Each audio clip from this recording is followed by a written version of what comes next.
இறை வார்த்தை மத்தேயு நற்செய்தி பிரிவு 10 இறை சொற்றொடர்கள் 7 முதல் 15 முடிய. இயேசு தம் சீடர்களை நோக்கி கூறியது: நீங்கள் சென்று விண்ணரசு நெருங்கி வந்துவிட்டது என பறைசாற்றுங்கள். நலம் குன்றியவர்களை குணமாக்குங்கள். இறந்தோரை உயிர் பெற்றழச் செய்யுங்கள். தொழு நோயாளரை நலமாக்குங்கள். பேய்களை ஓட்டுங்கள். கொடையாக பெற்றீர்கள், கொடையாகவே வழங்குங்கள்.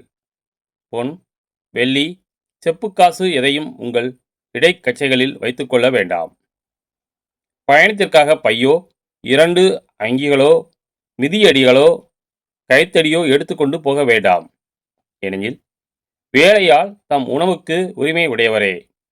நீங்கள் எந்த நகருக்கோ ஊருக்கோ சென்றாலும் அங்கே உங்களை ஏற்க தகுதியுடையவர் யாரென கேட்டறியுங்கள்.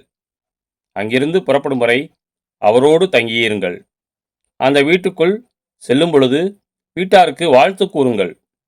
வீட்டார் தகுதி உள்ளவராய் இருந்தால் நீங்கள் வாழ்த்தி கூறிய அமைதி அவர்கள் மேல் தங்கட்டும். அவர்கள் தகுதியற்றவர்களாய் இருந்தால் அது உங்களிடமே திரும்பி வரட்டும். உங்களை எவராது ஏற்றுக்கொள்ளாமலோ நீங்கள் அறிவித்தவற்றுக்கு செவிசாய்க்காமலோ இருந்தால் அவரது வீட்டை அல்லது நகரை விட்டு வெளியேறும் பொழுது உங்கள் கால்களில் படிந்துள்ள தூசியை உதறிவிடுங்கள். தீர்ப்பு நாளில் சோதோம் குமோரோ பகுதிகளுக்கு கிடைக்கும் தண்டனையை விட அந்நகருக்கு கிடைக்கும் தண்டனை கடினமாகவே இருக்கும் என நான் உறுதியாக உங்களுக்கு சொல்கிறேன். கிறிஸ்துவின் நற்செய்தி.